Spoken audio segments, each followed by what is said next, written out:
지난 6월 한 달 동안에 사실 제가 좀 많이 다녔어요, 밖으로.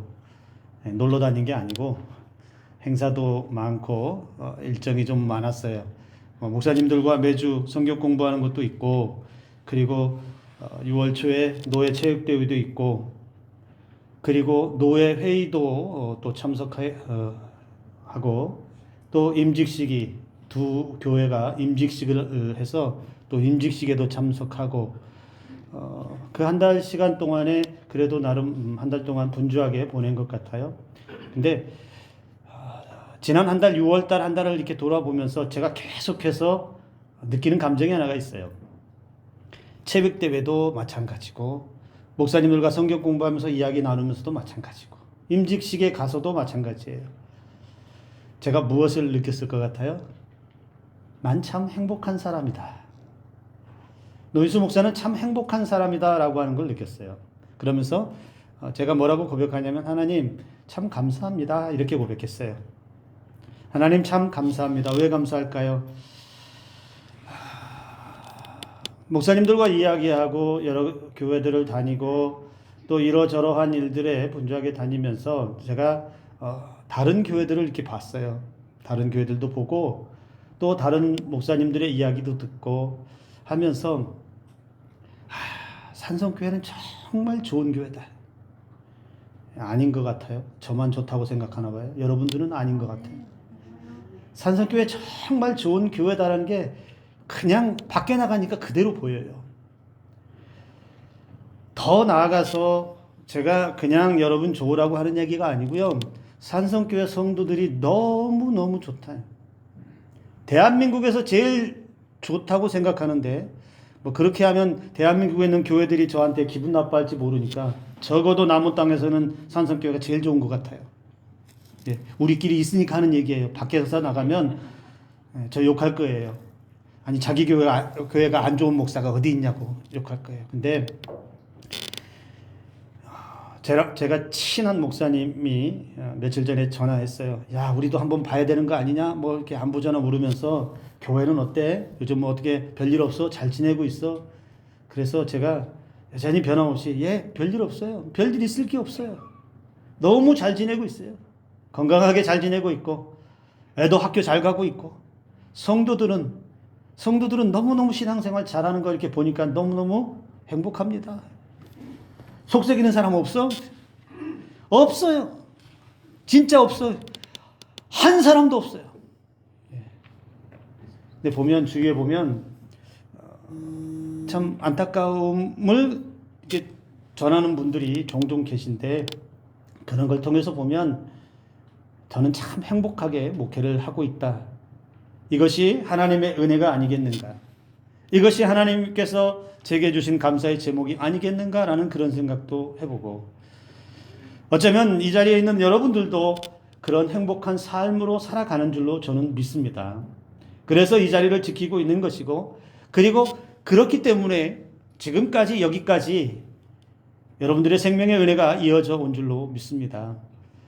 맥주감사 주일에 우리가 감사절이라는 그 이름만 가지고, 그래 감사절이니까 특별히 감사해야지, 감사의 제목을 떠올려야지 라고 하는 생각보다는 사실은 1년 365일이 어쩌면 이 하나님의 은혜에 대한 감사는 떠나지 않습니다. 그런데 우리가 놓치고 살 때가 참 많지요. 오늘 저와 여러분들에게 다시 한번 하나님의 은혜와 사랑에 대한 감사가 다시 회복되어지는, 다시 감사가 우리의 입 밖으로, 우리의 삶으로 넘쳐나는 은혜가 있기를 주님의 이름으로 축복합니다. 손병흥 시인의 감사의 꽃이라는 시가 있습니다. 여러분, 시를 제가 읽어드릴 텐데 여러분 화면에 보시면서 함께 이 시의 의미들도 한번 생각해 보았으면 좋겠습니다. 감사의 꽃.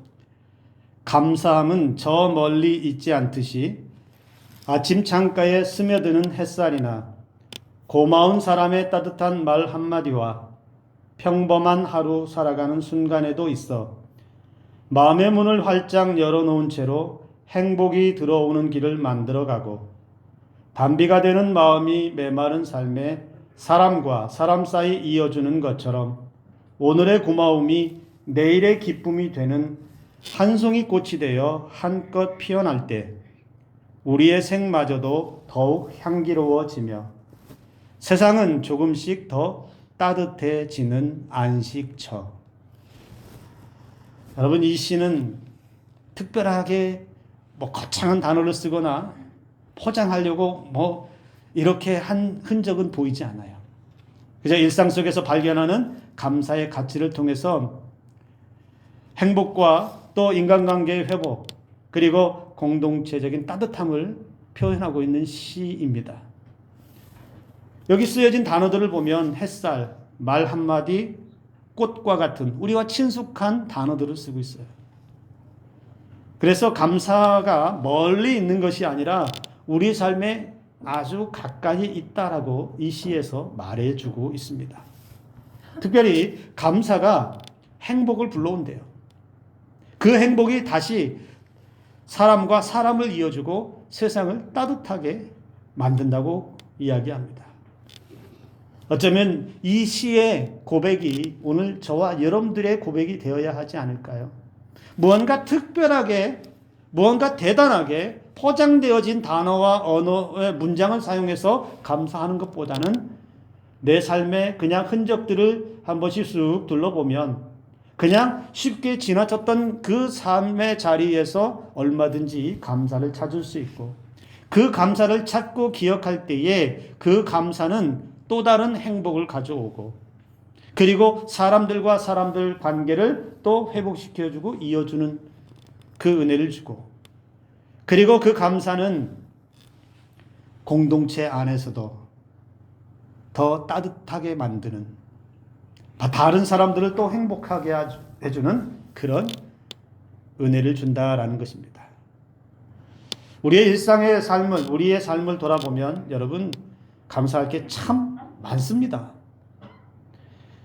흔히 이렇게 말하는 분들이 계세요. 감사할 일이 없어서 못하겠다. 감사할 일이 없어서 못하겠다. 근데 냉정하게 저는 이렇게 얘기합니다. 감사할 일이 없어서 감사를 못하는 게 아니라 감사하지 못해서 감사할 일이 안 생기는 겁니다. 감사할 일이 없어서가 아니고 감사하지 못하니까 감사한 일이 안 생기는 거예요. 이걸 바꾼다면 우리가 감사할 수 없어도 감사하면 매일 뭐가 생겨요? 감사할 일이 생긴다라는 것이죠. 오늘 저와 여러분들에게 먼저 감사의 고백이 넘쳐날 수 있기를 주님의 이름으로 축복합니다. 그러면 감사할 일이 또 생깁니다. 그 감사할 일이 자꾸만 생기면 그게 뭐라고 말할 수 있냐? 그게 행복이라고 말할 수 있어요. 여러분, 그래서 세상에 살아가는 사람들이 누가 행복하냐? 이렇게 물어보면 감사가 많은 사람이라고 말해줄 수 있습니다. 자기에게 주어진 삶, 작고 소소하고 별 볼 일 없는 것조차도 감사하는 사람이 진짜 행복한 사람 아닐까요? 아무리 대단한 것을 얻어도, 아무리 큰 것을 얻어도 거기에서 감사를 찾지 못하면, 아무리 대단한 인생을 찾아도, 높고 화려한 인생을 살아도 거기에서 감사를 찾지 못하면 그 인생은 오히려 불행한 인생일 수밖에 없습니다. 오늘 저와 여러분들이 이 맥주 감사주의를 보내면서 하나님의 은혜와 또 우리 삶의 자리를 돌아보면서 우리 주변 사람들을 보면서 다시 한번 감사가 다시 솟아나기를, 늘 감사하시는 분들은 계속하시고, 혹시 잠시라도 감사가 잠시 뒤로 밀렸다면 오늘 다시 한번 감사가 회복되는 은혜가 있기를 주님의 이름으로 축복합니다. 우리 다시 한번 인사해 볼까요? 옆에 있는 분들에게 감사합니다. 뭔지 모르지만 아무튼 감사합니다. 그러면 진짜 감사할 게 오늘 하루 넘칠 줄로 믿습니다. 여러분, 오늘 본문에 이스라엘 백성들에게 하나님께서 명령하시면서 매년 3번의 절기를 반드시 지켜야 한다라고 말씀합니다.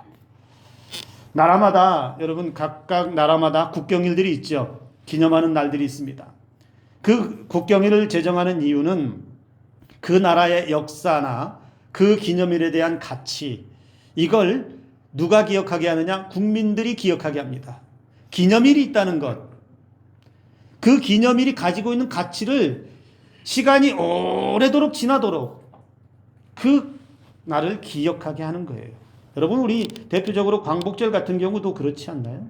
우리가 광복절 하면은 우리가 일제 지배에서 해방되었던, 독립되었던 그날을 계속해서 기억하잖아요. 이스라엘 백성들에게 있어서 절기라고 하는 것도 그런 의미가 있습니다. 이스라엘 역사에서 하나님 나라 백성이라는 그 정체성을 백성들이 계속해서 기억하게 하는 거예요. 근데 기억하게 하기 위해서 기억력 테스트 하고자 하는 것이 아니라, 기억하게 하는 이유는 그렇게 은혜를 주셨던 그 하나님 앞에 감사하라는 겁니다.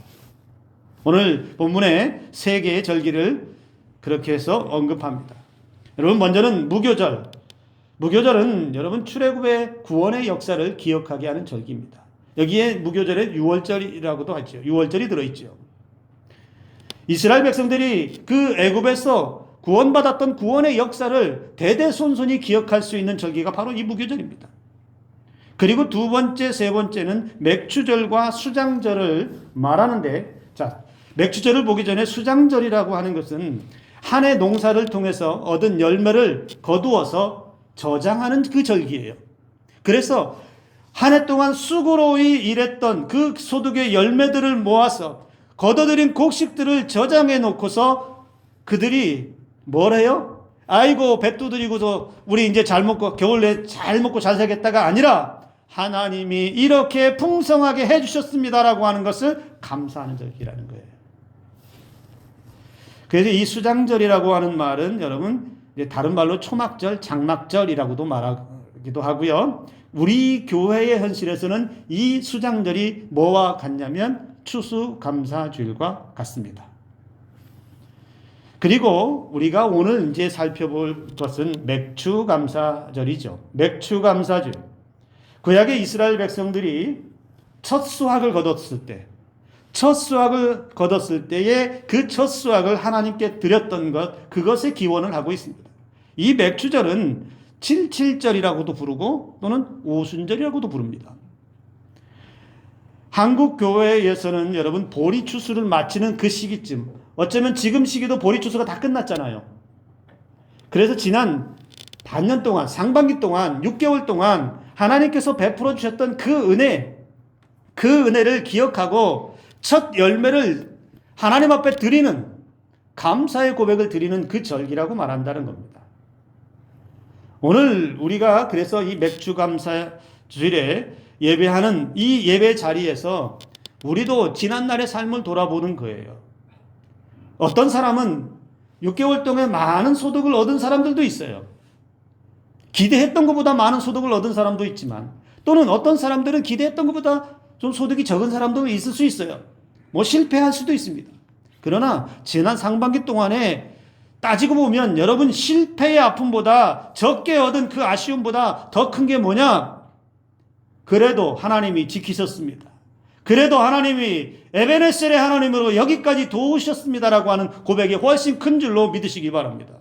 그래서 지난 6개월의 삶을 돌아보면서 우리가 머물러 있는 삶의 자리에서, 직장에서, 사업장에서, 가정에서, 그리고 우리 자녀들의 삶을 보면서 우리는 하나님 앞에 감사해 드리는 거예요. 감사 드리면서 여러분, 예물만 가져오는 것이 아니라 예물도 정성껏 준비하는 것이지만 온전히 하나님 앞에 우리가 나아가는 것, 그것은 무엇입니까? 하나님의 은혜를 기억하고 있는 거예요. 하나님의 은혜를 기억하면서 감사하는 것이다 라는 겁니다. 이스라엘 백성들에게 그렇게 해서 절기를 지키라고 하는 이유 중에 하나가 뭐냐? 그게 하나님의 은혜에 대한 감사를 잊지 말라는 거예요. 여러분, 우리가 하나님께만 감사해야 되나요? 사실 그건 아니죠. 사실 감사라고 하는 것은 우리의 삶의 모든 곳에서 다 사용이 되고 필요합니다. 부모와 자식 간에도 여러분, 이 감사라는 게 사라지면 어떻게 되는지 아세요? 그 가정은, 부모와 자식 간의 감사가 사라지면 그 가정은 정말 메말라요. 따뜻함이 하나도 없어요. 가족이지만 가족 같지 않은 그런 삶을 살 수밖에 없다는 거예요. 여러분, 자녀와 부모 사이가 의무적으로 책임 때문에 사나요? 그것만 가지고 살아요? 아니죠. 부모님의 사랑이 있고 부모님이 자신들을 위한 헌신과 희생이 있잖아요. 그 헌신과 희생과 사랑 아래에서 자녀들이 자라왔고, 그 헌신과 사랑과 희생 가운데서 자녀들이 오늘날 삶을 그들이 이어가고 있는 거잖아요. 여기에 감사도 없고 여기에 고마움의 표현도 없고 부모님에 대한 생각이 없다면 그 배은망덕한 자녀들이겠죠. 하물며 하나님 앞에는 어떨까요? 우리는 흔히 하나님이 보이지 않아서 보이지 않는 하나님 앞에 어떻게 감사하냐라고도 말할 수 있어요. 그러나 하나님이 보이지 않아도요, 저와 여러분들의 삶에 하나님의 은혜를 빼버리면, 하나님께서 우리에게 보이지 않아도 베푸시는 그 은혜가 사라져버리면 우리가 하루라도 존재할 수 있을까라는 생각을 해봐요. 오늘 16절에 맥주절을 지키라. 이는 내가 수고하여 밭에 뿌린 것의 첫 열매를 거둠이니라. 이렇게 말씀합니다. 그동안 수고로운 삶에 열심히 노력해서 소득을 얻었고 풍성한 열매를 얻었고 그래서 많은 소출을 보면서 좋아하겠는데, 그런데 하나님은 뭐라고 말씀하시냐? 내가 수고하여 밭에 뿌린 것의 첫 열매를 거둔 이것을 기억하라는 겁니다. 이스라엘 백성들에게 있어서 여러분, 하나님의 은혜가 얼마나 큰지는 말로 설명을 다 할 수가 없어요. 물론 우리도 마찬가지인데요. 여러분, 이스라엘 백성들은 430년이라는 시간 동안 애굽 노예로 살았습니다. 그들은 사람의 신분이라기보다는 노예의 신분으로 그렇게 살았습니다. 그런 백성들이 그 애굽 땅에서 구원을 얻을 길이 없습니다. 아무것도 자기들 것이라고 말하기도 어렵습니다. 그런 백성들이 구원을 받았습니다. 그리고 광야에 나왔을 때 그 척박한 땅 광야에서 아무것도 바라볼 수 없었습니다. 그런데 그 광야에서 하나님은 먹이셨습니다. 그리고 사나운 짐승이나 이방 대적들 가운데서 그 광야 여정 속에 보호하시고 지켜내셨습니다. 그리고 약속하신 약속의 땅까지 이를 때까지 하나님은 그들 곁을 떠난 적이 없습니다. 지키시고 보호하시고 먹이시고 입히시고 길을 가게 하시고 추울 때는 따뜻하게 하시고 더울 때는 시원케 하시고 고기 먹고 싶다고 하면 고기를 실컷 먹여주시기도 하고, 그렇게 해서 소득을 얻어서 풍성한 열매를 얻기까지 이스라엘 백성들이 스스로 노력해서만 이루었다고? 이스라엘 백성들이 땀방울로 그렇게 얻은 결실이라고 이렇게 말할 수 없다는 거예요. 이스라엘 백성들은 하나님의 은혜를 빼고 나면 그들에게 남는 것이 하나도 없어요. 모든 것이 다 하나님의 은혜로 이루어졌다라고 하는 그 사실을 잊으면 안 된다는 거예요. 그러니 너희가 수고해서, 너희가 땀 흘려서 그렇게 얻은 것, 너희가 그렇게 부귀 영화를 누린 것, 너희들 노력만으로 된 게 아니야. 하나님의 은혜를 기억하라라는 것입니다. 그러면서 하나님 앞에 첫 열매를 드려라 이렇게 말합니다. 여러분, 첫 열매를 드리라고 하는 게 뭐예요? 하나님께서 첫 열매 처음 것을 좋아하니까? 하나님께서 무언가 가져오는 걸 그걸 기뻐하니까 첫 열매를 드리라고 했을까요? 세상 모든 것이 다 하나님의 것인데 첫 열매든 나중 열매든 하나님은 그게 중요한 게 아니에요. 첫 열매를 드리라고 하는 것은 이 열매를 얻기까지 하나님이 어떻게 나를 도우셨는지를 기억하라는 거예요. 자신들이 구원하신 그 하나님을 잊지 말라는 겁니다.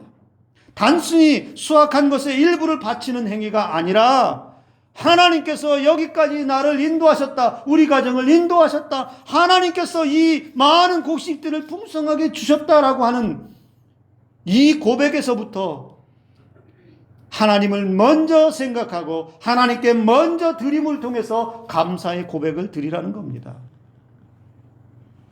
그래서 감사는 여러분 기억에서부터 시작돼요. 감사는 기억에서부터 시작됩니다. 한번 생각해 보세요, 여러분.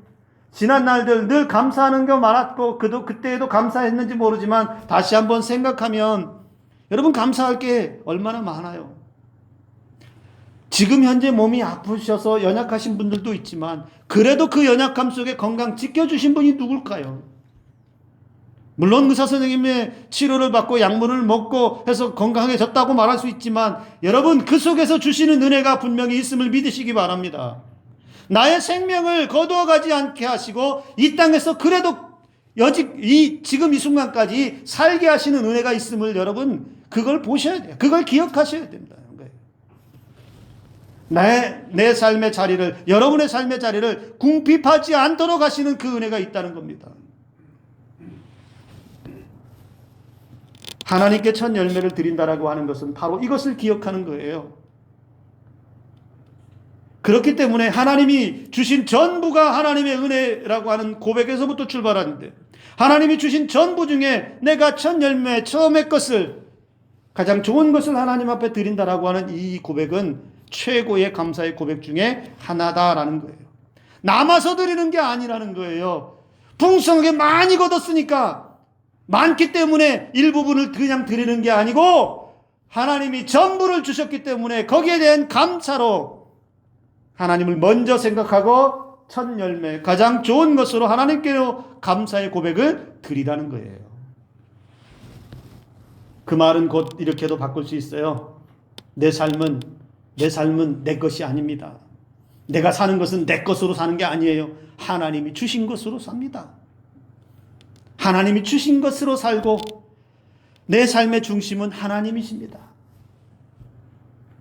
그래서 내가 하나님께 드리는 것은 조금도 아깝지가 않으며, 조금도 시험 들 일도 아니며, 조금도 이것 때문에 섭섭할 일도 아니며, 하나님께 드리는 것이 어떤 물질적인 계산에 의해서 내가 이만큼을 드리면 하나님은 30배, 60배, 100배로 주시겠지가 아니라, 나는 하나님 앞에 온전히 감사함을 통해서 그것으로 끝. 하나님, 모든 것이 하나님의 것인데, 모든 삶이 하나님이 주신 것인데, 이것으로도 부족함이 많은데 무엇을 더 감사하오리까? 여러분, 저와 여러분들의 삶에 풍성한 감사가 다시 한번 넘쳐나기를 주님의 이름으로 축복합니다. 내 것에 조금 그거 드린 것으로 감사했다라고 하는 것이 아니라 모든 것이 하나님의 은혜입니다. 이렇게 기억하며 감사로 나아가시기를 간절히 소망합니다. 그런데 여러분, 우리의 삶에 감사가 없으면, 그런 감사조차도 없으면 우리의 삶은 어떻게 되겠는가? 조금 전에 가정에서 부모와 자녀 간의 감사가 없으면 그 가정 참 잔인한 가정, 메마른 가정, 정말 눈뜨고 볼 수 없는 그런 가정이 된다라고 말씀을 드렸어요. 근데 여러분, 우리 인생에 하나님 앞에 감사가 없다면 어떤 결과를 가져오느냐? 이스라엘 백성들이 그걸 보여줬어요. 감사가 없으면 하나님의 은혜가요, 하찮게 보여요. 별거 아닌 것처럼 느껴진다는 거예요. 감사가 없다는 말은 그 하나님의 은혜가 별거 아닌 것처럼 그냥 지나친다는 거예요. 부모에 대한 감사가 없다라는 말은 무슨 말과 같냐면, 부모에 대한 소중함을 모르고 지나치고 있다는 거예요. 당연히 부모니까 하겠지. 당연히 엄마 아빠니까, 나는 자녀니까 그렇게 해줘야지. 부모니까 책임이 있으니까 그렇게 해야지라고 그냥 지나쳐버리는 것과 같다는 거예요. 이스라엘 백성들이 그랬어요.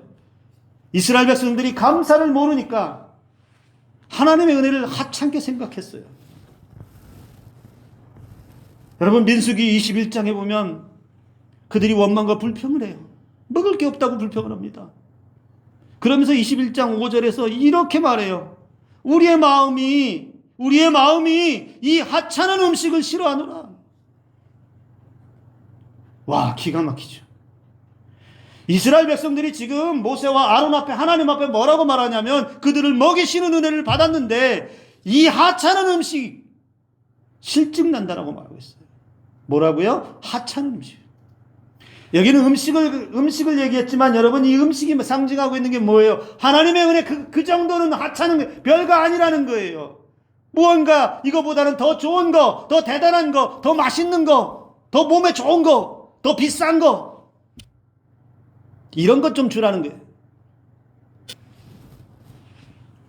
감사가 없으니 그것조차도 먹는 것에 대해서 먹이시는 그 은혜를 받음에도 감사가 없으니까 이따위 하찮은 것이나 먹게 하느냐.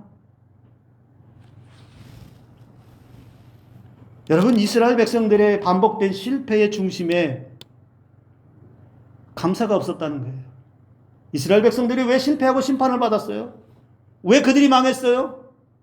하나님의 은혜에 대한 감사가 사라져버리니까 그 은혜가 얼마나 소중한지를 몰라요. 하나님에 대한 감사를 못하니까 기억되는 은혜가 하나도 없는 거예요. 그러니 눈이 다른 데로 가요. 이방의 나라에게 눈이 팔리고 이방의 우상들에게 한눈 팔리고, 그래서 바알이나 이런 데 가서 우리를 풍요롭게 해주십시오. 거기 가서 굽신굽신합니다.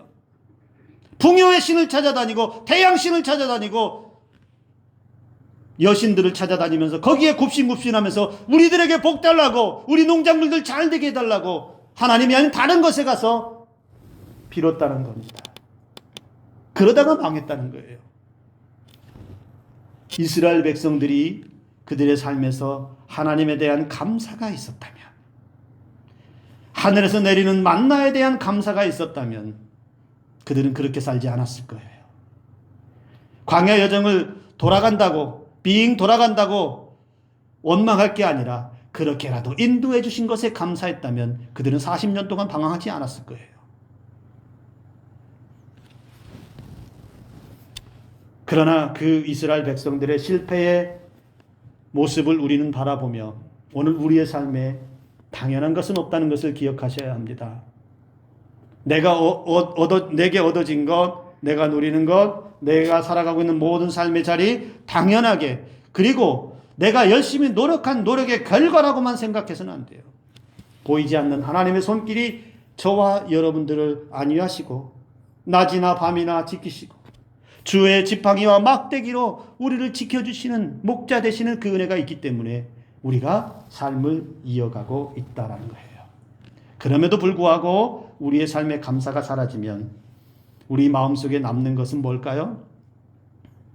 감사가 우리에게 사라지면 우리 마음속에는 시기와 다툼과 질투와 남과 비교하는 비교의식으로 인해서 원망이 생기고 불평이 생기고, 그러다 보면 우울해지고 슬픔에 빠지고 분노하게 되고 짜증나고 스트레스가 밀려옵니다. 감사가 없다는 얘기는 만족을 못한다는 얘기잖아요. 그것 때문에 내 마음을 내 스스로가 마치 지옥과도 같은 삶으로 몰아넣는 거예요.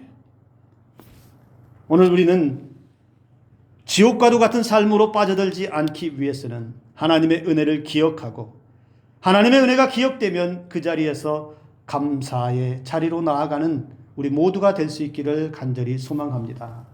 똑같은 상황이라도, 똑같은 상황을 만나도 어떤 사람은 감사로 대응하지만 어떤 사람은 감사가 없이 당연하게 받아들입니다.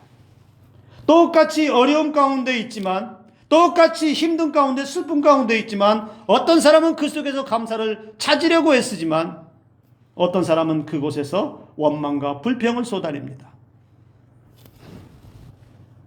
농사를 짓는 농부가 이런 고백을 한 적이 있어요. 어느 날 열심을 다해서 땀 흘려 수고했는데 소득이 적었어요. 열매가 적었어요. 많은 소득을 얻을 것을 기대했는데 얻지 못했어요. 그냥 농약감이나 뭐 이런 거 해서 오히려 손해만 났어요, 그 해에. 근데 그분이 이런 고백을 했어요. 괜찮아. 내년에는 많이 주실 거야. 이 정도로만도 감사해. 괜찮아. 내년에 더 주실 거야. 이 정도로만도 감사해. 여러분, 오늘 저와 여러분들에게 이런 고백이 살아나기를 주님의 이름으로 축복합니다. 괜찮아. 이것으로도 감사해. 내년에 더 큰 감사가 있을 거야. 지금 여기서부터 그렇게 감사로 내일을 바꿔버리면 우리의 내일은, 우리의 미래는 더 크고 놀라운 감사의 은혜로 채워질 줄로 믿습니다. 여러분, 하나님의 은혜가 우리의 삶에 감사로 넘치기를 원하시나요? 하나님의 능력이 우리 가운데 넘치기를 간절히 원하시나요? 하나님의 은혜를 기억하십시오. 그리고 기억된 하나님의 은혜 앞에 감사의 자리로 나아가서 하나님께 온전히 감사의 예물을 드리고 감사의 삶을 드리고 감사의 언어로 찬송하는 저와 여러분들의 삶이 되기를 주님의 이름으로 축복합니다. 기도합니다.